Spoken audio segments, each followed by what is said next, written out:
Abra sua Bíblia em Marcos, capítulo 12, os versículos 18 a 27.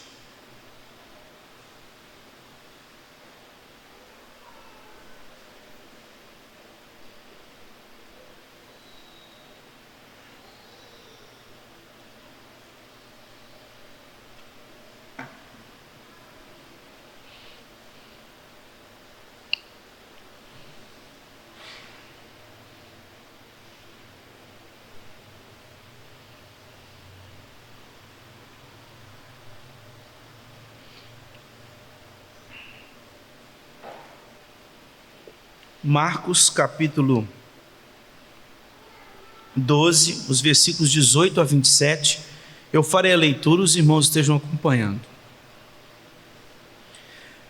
Então, os saduceus, que dizem não haver ressurreição, aproximaram-se dele e lhe perguntaram, dizendo: Mestre, Moisés nos deixou escrito que se morrer o irmão de alguém e deixar a mulher sem filhos, seu irmão a tome como esposa e suscite descendência a seu irmão. Ora, havia 7 irmãos.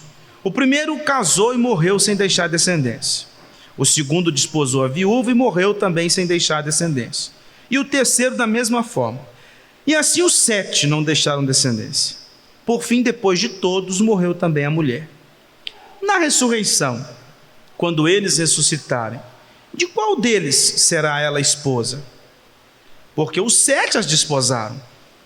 Respondeu-lhe Jesus: não provém o vosso erro de não conhecerdes as Escrituras nem o poder de Deus? Pois quando ressuscitarem de entre os mortos, nem casarão, nem se darão em casamento, porém são como os anjos nos céus. Quanto à ressurreição dos mortos, não tendes lido no livro de Moisés, no trecho referente à sarça, como Deus lhe falou: eu sou o Deus de Abraão, o Deus de Isaque e o Deus de Jacó? Ora, ele não é Deus de mortos, e sim de vivos. Laborais em grande erro. Irmãos, nós temos visto que Jesus tem recebido a presença de alguns líderes, aqui no capítulo 12, para confrontá-lo a respeito dos seus ensinos. Num primeiro momento, a partir do versículo 27 do capítulo 11, algumas autoridades foram até Jesus para questionar com que autoridade Jesus pregava e ensinava. Eles não tiveram a resposta que queriam, foram confrontados por Jesus, saem e mandam agora os fariseus e os herodianos irem até Jesus. Os fariseus, que eram extremamente legalistas, moralistas, apegados à lei, mas principalmente à tradição rabínica, vai com um grupo que não tem nada a ver com eles, que são os herodianos. Os herodianos são mundanos, são liberais, não são apegados às Escrituras. Os herodianos, eles não têm prazer em Deus. E outra coisa, os fariseus são contra a tributação do Império Romano. Os herodianos são a favor. Então vai esses dois grupos para confrontar Jesus em relação aos tributos, se é certo ou não entregar os impostos a César. Jesus então também os exorta e diz que devem dar a César o que é de César e a Deus o que é de Deus. Ele afirma que a nossa caminhada cristã deve ser em obediência ao Senhor e às autoridades que o próprio Senhor deixou para a nossa caminhada aqui neste mundo. Agora vai um outro grupo.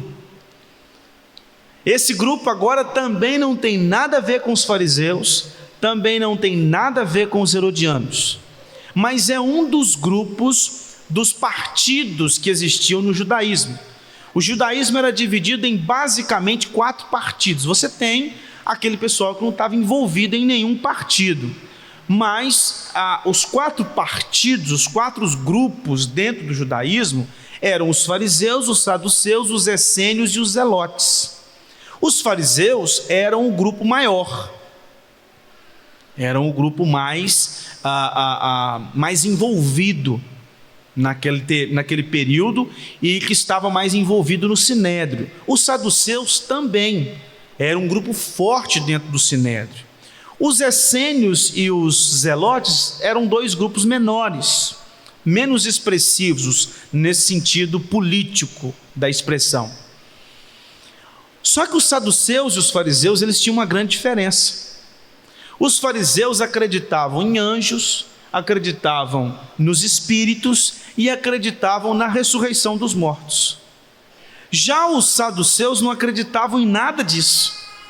Eles não acreditavam nos anjos, não acreditavam na ressurreição dos mortos e não acreditavam nos espíritos. Tanto é que lá em Atos capítulo 23, versículo 8, Lucas registra: pois os saduceus declaram não haver ressurreição, nem anjo, nem espírito, ao passo que os fariseus admitem todas essas coisas.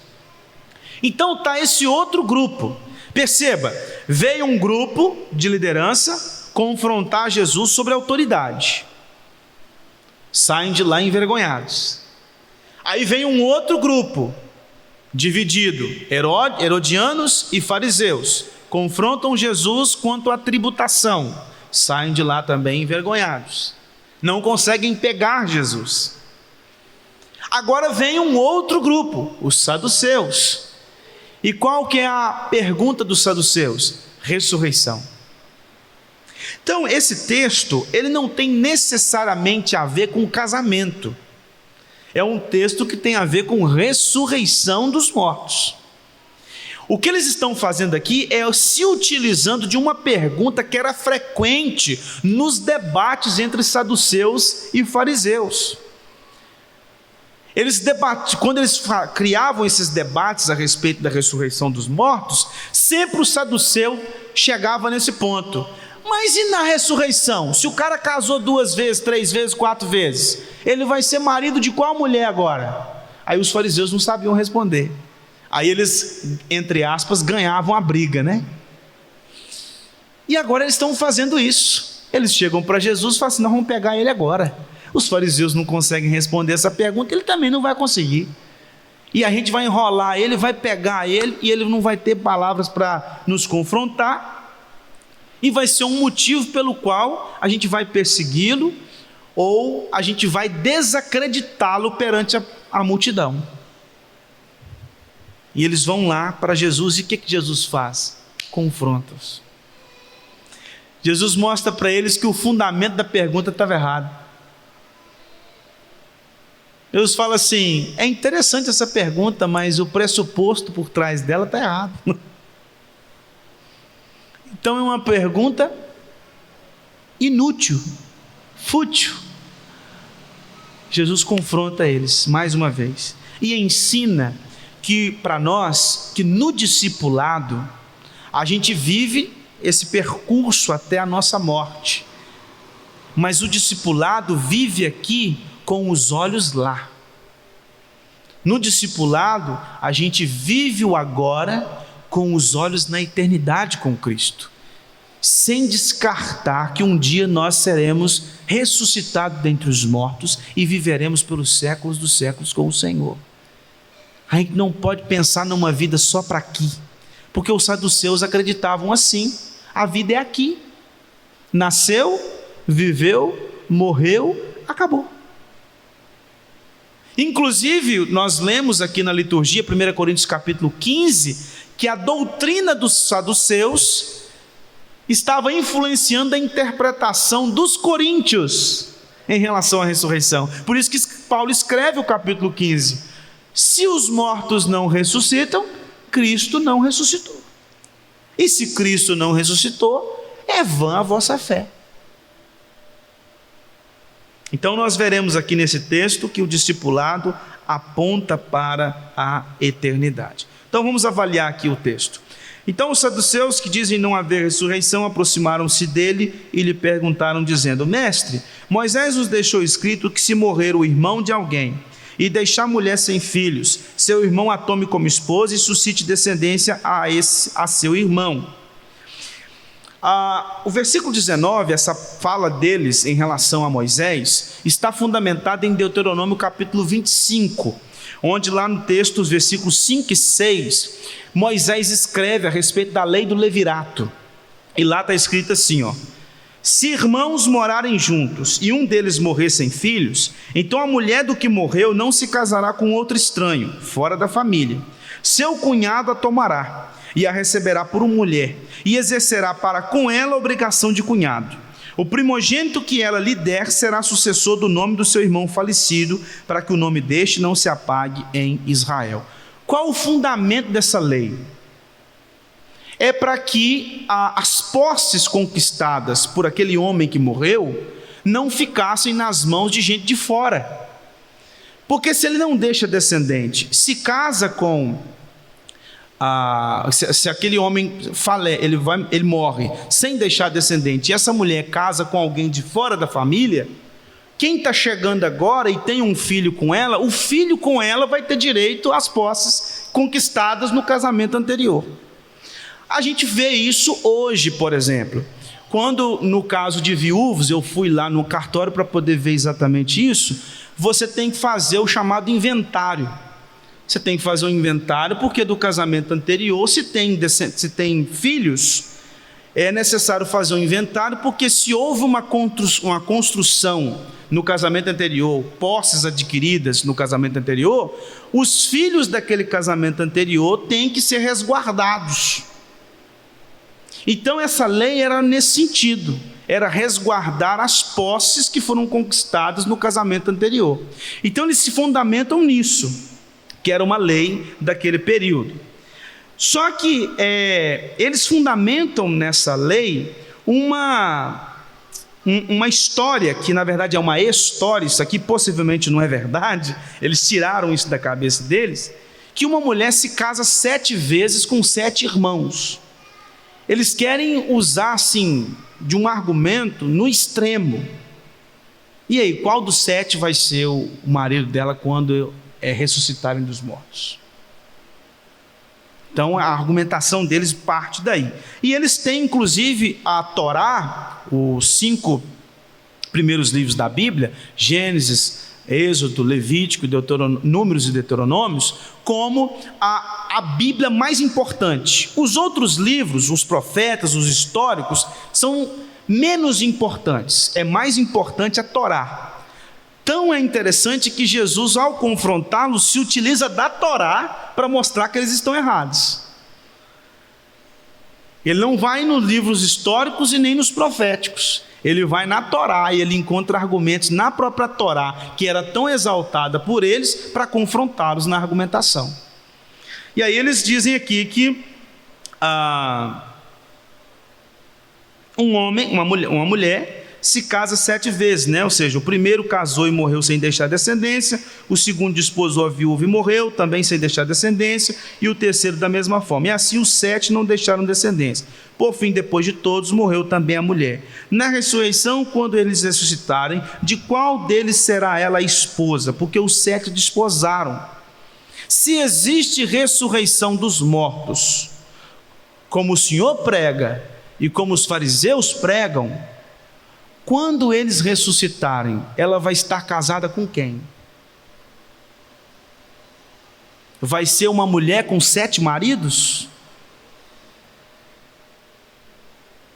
Aí olha a palavra de Jesus. Respondeu-lhes Jesus: não provém o vosso erro de não conhecerdes as Escrituras nem o poder de Deus? Pois quando ressuscitarem de entre os mortos, nem casarão, nem se darão em casamento, porém são como os anjos nos céus. Jesus confronta os saduceus dizendo o seguinte: a pergunta de vocês, o questionamento de vocês está partindo de um pressuposto errado. Vocês estão pressupondo que depois da ressurreição haverá constituição de família. Mas de onde vocês tiraram isso? Onde na Torá está dizendo que depois da ressurreição dos mortos vocês continuarão se casando, tendo filhos e constituindo família? O pressuposto da pergunta está errado. Logo é uma pergunta desnecessária, inútil. Isso mostra que vocês não são conhecedores da palavra de Deus. Vocês não conhecem nada. Vocês estão muito errados. Lá no versículo 27, o finalzinho do versículo diz assim: laborais em grande erro. Se a gente for traduzir lá no original, ao pé da letra, Jesus está dizendo assim: vocês estão errados demais. Vocês estão muito errados. Recentemente, num grupo de pastores, no WhatsApp, um fez uma pergunta assim: se houvesse apenas o evangelho de Marcos, naquele texto que Jesus confronta o divórcio, dizendo que apenas no caso de adultério é possível o divórcio, isso significa que a gente não teria outras possibilidades? Aí eu e um outro pastor, nós respondemos do mesmo jeito, quase que na mesma hora. Um não viu a resposta do outro. A sua pergunta já começa errada, porque você começa com um se, e o se não existe. O que nós temos são 66 livros. Ah, mas se a igreja só tivesse Marcos, mas ela não tem só Marcos.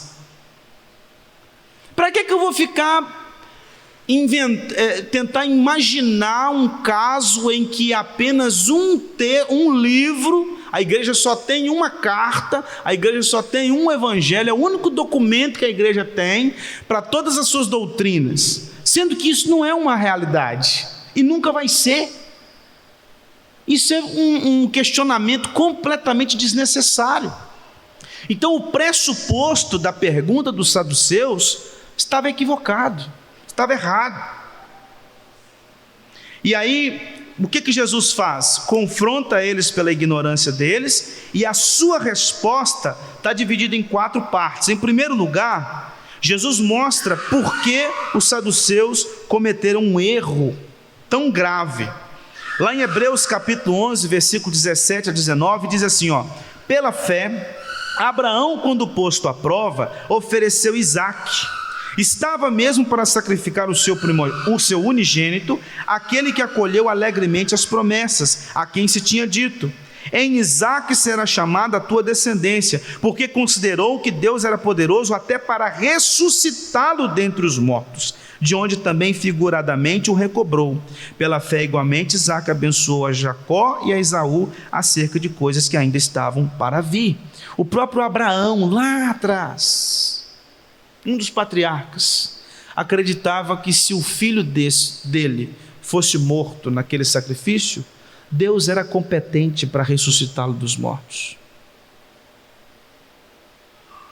Em segundo lugar, Jesus prova que a afirmativa aqui dos saduceus, ela estava baseada numa falsa premissa de que o casamento continua depois da ressurreição. E você não vai encontrar lugar nenhum nas Escrituras dizendo que depois da ressurreição dos mortos, as pessoas vão continuar se casando e constituindo família. E aqui é algo muito interessante, porque na ressurreição, em novos céus e nova terra, existe um caráter de continuidade e descontinuidade. Tem certas coisas que não vão nos acompanhar lá. Dentre elas, a constituição familiar. Tem outras coisas que a gente poderia mencionar aqui, que não vai continuar. É um outro tipo de vida, é uma outra realidade. Essa coisa de namorar, noivar, casar, constituir família, envelhecer e tal, ver os netinhos e tal, acabou, é aqui. Depois, na eternidade, em novos céus e nova terra, não tem mais isso. Isso é um processo que não vai continuar, é uma descontinuidade. Nós temos algumas coisas que continuam, por exemplo, quem vai ressuscitar no último dia? Quem morre, não morre o Arthur e ressuscita o José. O Arthur vai ressuscitar. Eu, em novos céus e nova terra, vou ter essa cara que vocês estão vendo aqui. É esse cara aqui mesmo, não vai ressuscitar uma outra pessoa, só que um corpo que não tem pecado mais, um corpo não mais entregue ao pecado. Existe uma continuidade e existe descontinuidade. E o que Jesus está dizendo é isso: vocês não sabem nada a respeito de novos céus e nova terra. Vocês não sabem o que vai acontecer. E isso é interessante porque Deus não traz para nós detalhes de como será novos céus e nova terra. A gente sabe que Jesus vai voltar, que Ele vai instituir o seu reino pleno, de que nós viveremos com Ele pelos séculos dos séculos, mas detalhes, o que a gente vai fazer, onde a gente vai morar, como é que a gente vai, será que a gente vai ter capacidade de voar? Será que a gente vai ter asas? Será que lá no céu a gente vai morar em casas, morar em cabanas? Ou a gente não vai morar em lugar nenhum? Será que lá no céu vai ter isso, vai ter aquilo? Como é que serão as ruas? Como é que vai ser isso? Como é que vai ser aquilo? A gente não tem esses detalhes nas Escrituras. Você tem que morrer primeiro para poder saber como é que é lá. Esse é o único jeito, porque né, para poder saber como é que é lá é só morrendo, tá? E para saber como que será novos céus e nova terra é só morrendo e esperando a ressurreição dos mortos. Só depois da ressurreição dos mortos. Eu estava só fazendo aqui um comentário rápido, conversando com uma senhora dona de um cerimonial aqui.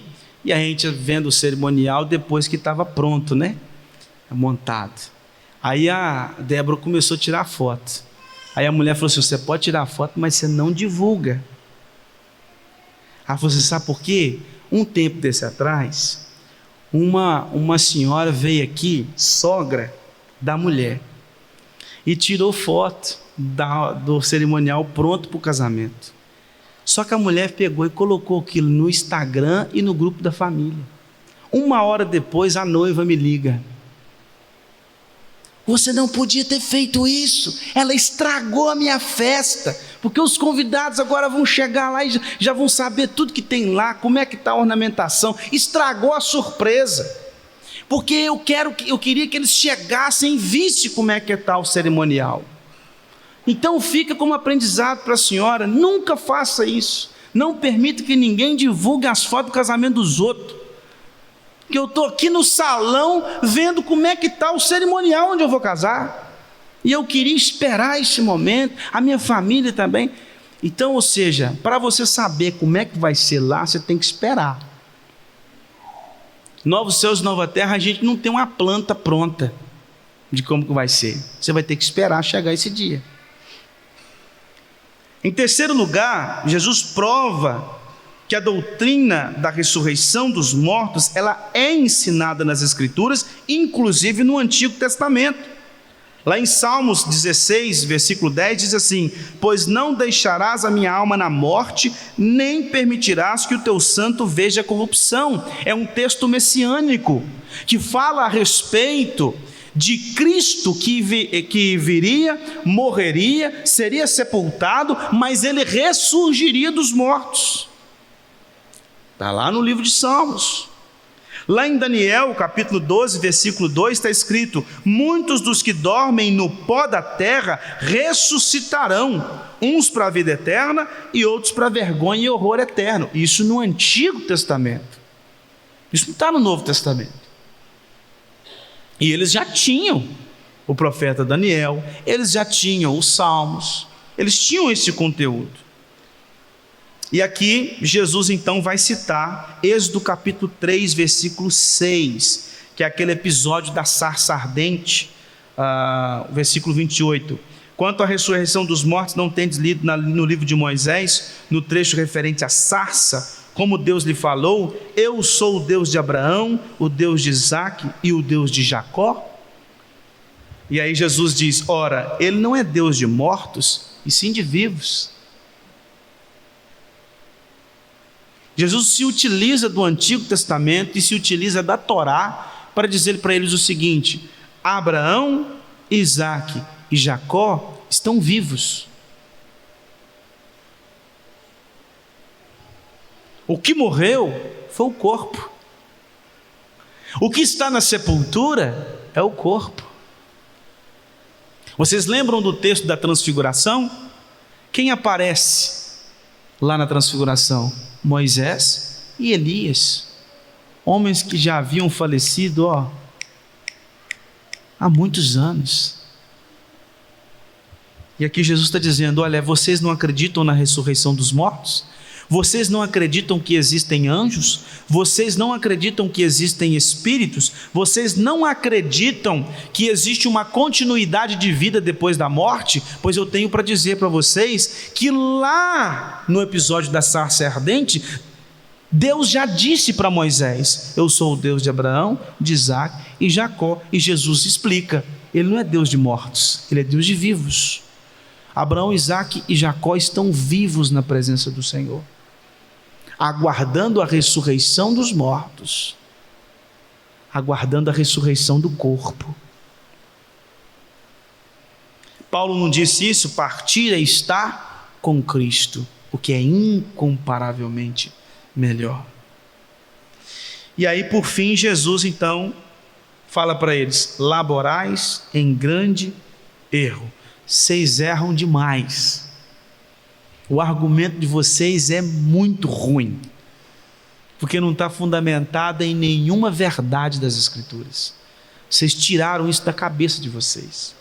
Então, irmãos, a gente pode aqui ir tirando algumas aplicações para a nossa caminhada cristã. A primeira delas é que falta de conhecimento bíblico nos leva a tirar conclusões precipitadas.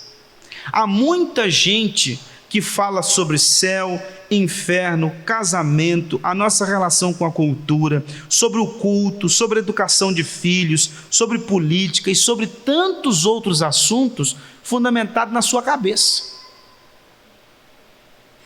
fundamentado nos seus pressupostos,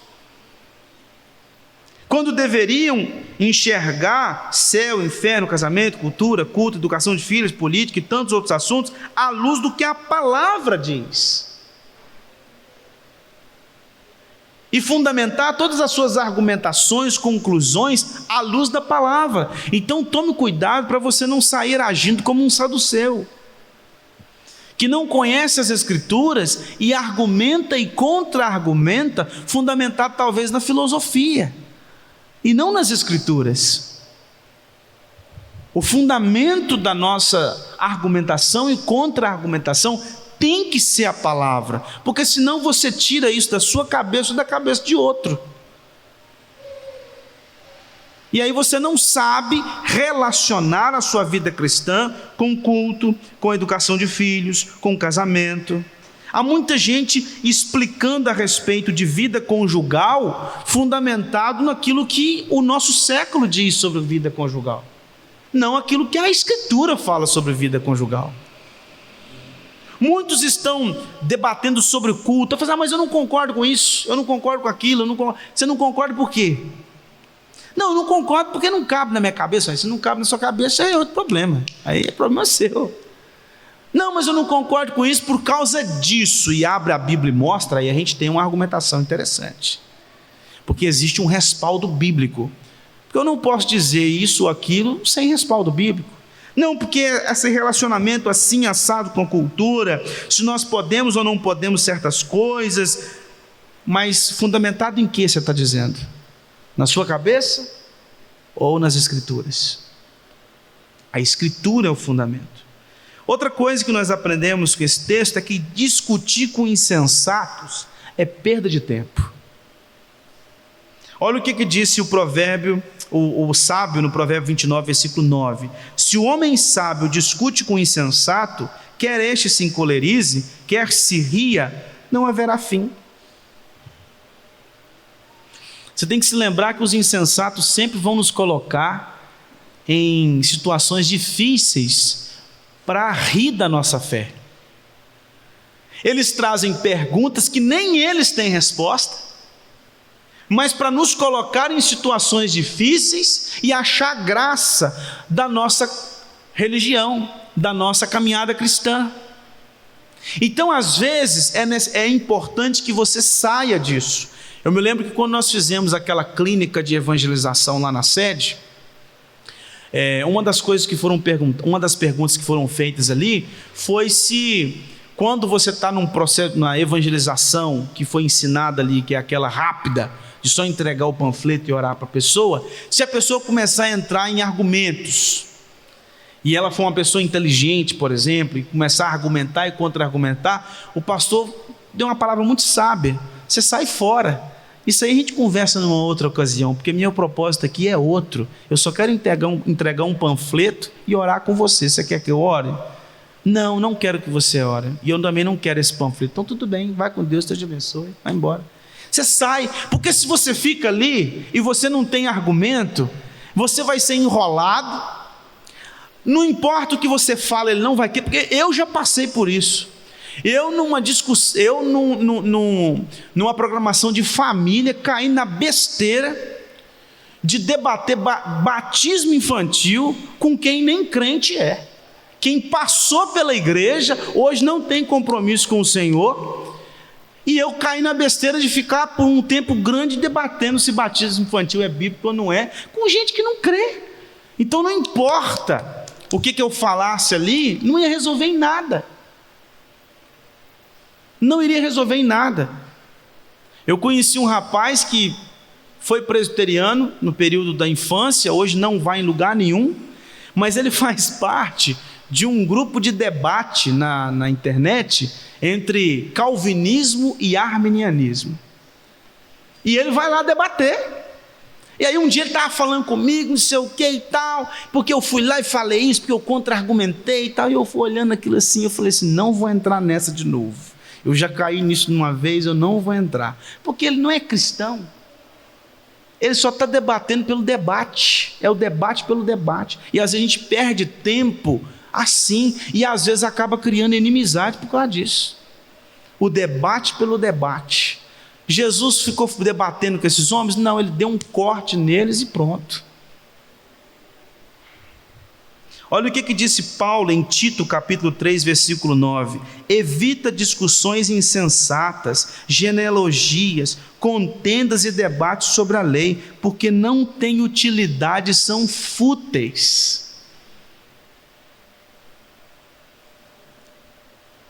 Outra coisa que nós aprendemos com esse texto, que eu já disse, é que existe um caráter de continuidade e descontinuidade a respeito de novos céus e nova terra. Então, a gente precisa se lembrar que não dá para ficar batendo o martelo a respeito de nada que vai ter ou que vai deixar de ter lá em novos céus e nova terra.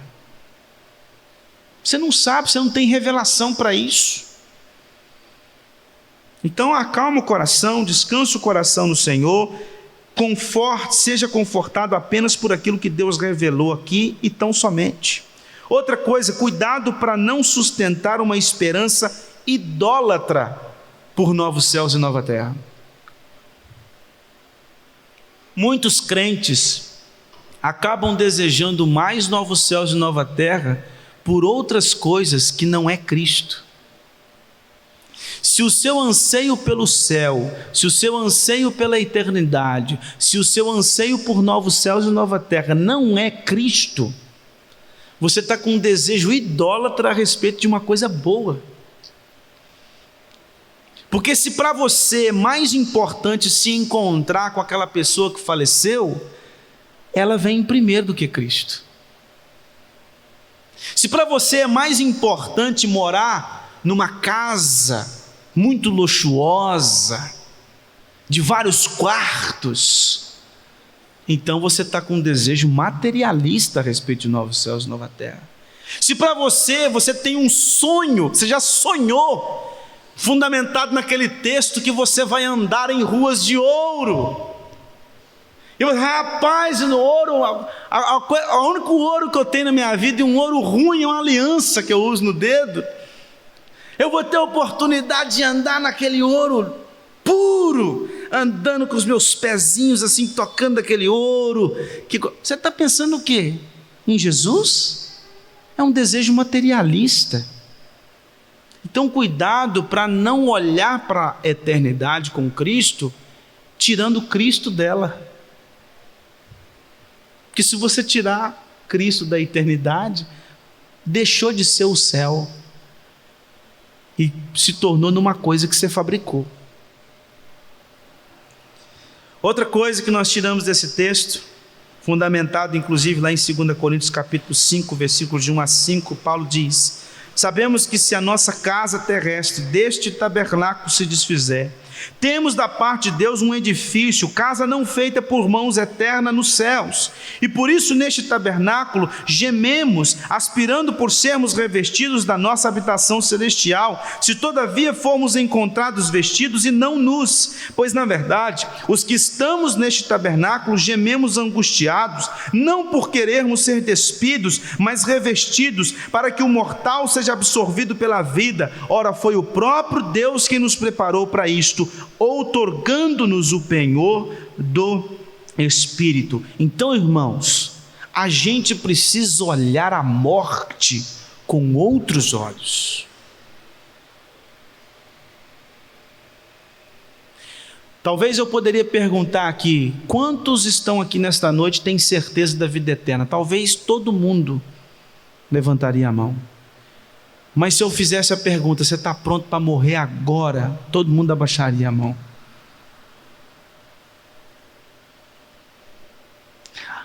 A gente não pode olhar a morte com o olhar do ímpio, porque o ímpio entende na morte, ou a morte vai acabar e você não vai continuar vivendo, e não tem nada para acontecer depois, acabou, o que foi feito fez.